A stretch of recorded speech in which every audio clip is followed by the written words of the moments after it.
or you're currently in a situation, because that can happen, where you can't save, you can still, thanks for joining me on this one. We're going to be looking at savings. This is the shizzle they don't teach you at school. So it's breaking down into simple options. You've got a savings account. First, we look at what is a savings account and why you should think about having one. We'll give you an example of the pros, we look at the cons, and also other ways that can help you. So the first thing is a savings account you can think of as, if you've got a bank account, alongside your bank account, you can open up a savings account. It's like a new sort code and account number, so it sits a bit differently from your existing bank account. So say for example, you're with a bank company and you've got a bank account, you can open up another savings account with that same bank.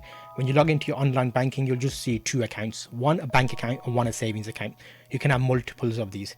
It helps you because you can actually put money into the savings account, which stays separate from your main bank account. And some savings accounts give interest on your savings. So when you put money into that account, every month you'll get a little bit of extra money simply for saving. So that's what a savings account is. Let's look at an example and explain what that means to you.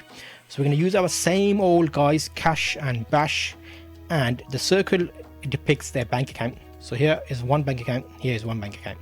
KaSSh does not have a savings account. All his money sits in his bank account.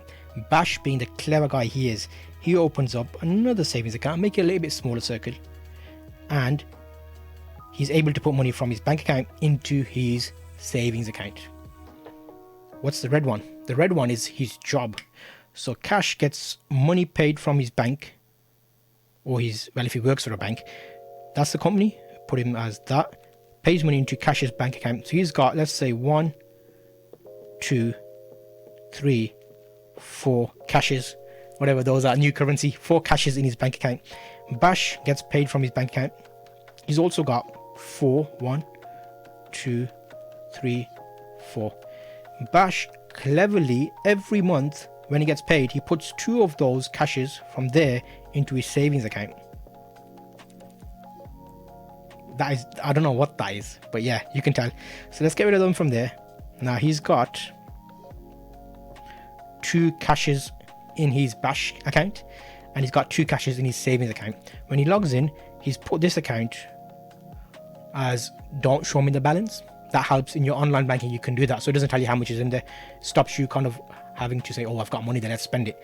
So BaSSH has that money there. He spends some of that towards his daily essentials. So he spent like one of the KaSShs, and he's like, oh, I've only got a little bit left, let me keep that in my main account. I might need that this month in case like an emergency bill comes up, even though he's actually got cash down here in his savings account. So it makes you think a bit more frugally.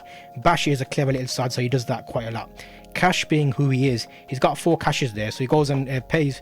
He's got a car on finance, an Audi, so he takes 2 of those out straight away. He's got 2 left, and he's like, oh, I need to pay for my monthly stuff. He gets rid of one of them. He's got 1 left, and he's like, oh, you know what, my phone's playing up, I need some more, I don't know, what do people get in their phones these days? Extra earphones, iPods, whatever. He spent half of that cash there. So now he's spent a lot of money from his main account. He's only left with half a cash.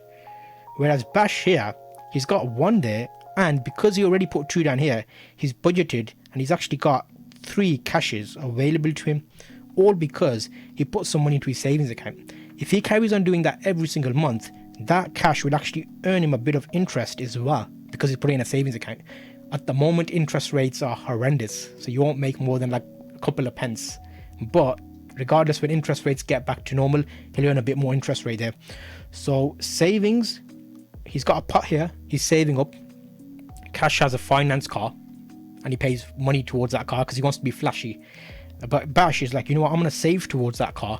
When I've got all the money for it in my savings account, I'm going to buy it outright with cash. That's a cleverer way of doing it, because he's spending money that he's actually got, as opposed to KaSSh, who's spending money on a car that doesn't belong to him, and also paying an interest rate on the finance for the money he's borrowing. I've done a full series about finance and how the money works out there, and if you buy a car, how much of it is yours and how much of it's paying back the money of the car versus the finance of it. So check that out, you'll see that in the cards. So in summary, is a savings account good? Yes and no. Savings account, firstly, BaSSH, he's already preempted putting money into it, so he's put a pot here separately where he's getting money set aside for himself for his future. He's already planning that I need a car, I want to own the car outright.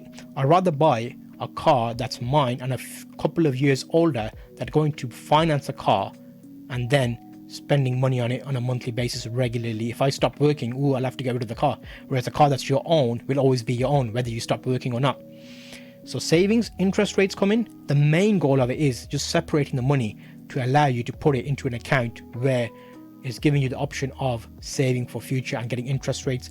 And if you're planning for a home or a car, that's a good way to go, kind of getting you ready on the journey of finance and spending money in future. That's a quick view on savings. Are there any downsides of savings? Yeah, no.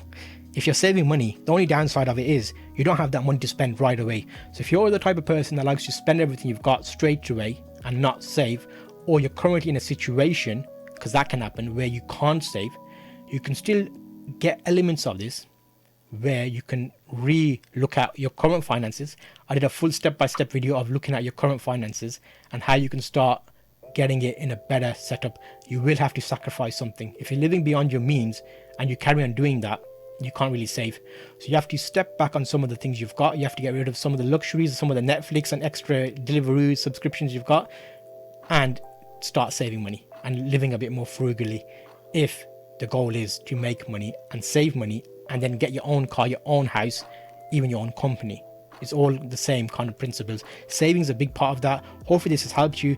If you're struggling with savings, I've set up another episode where you can look at your current finances and check out how to position them to help you get a bit more sensible with how you're spending and reviewing that. Because until you review it, you won't know if you're in the bad or not.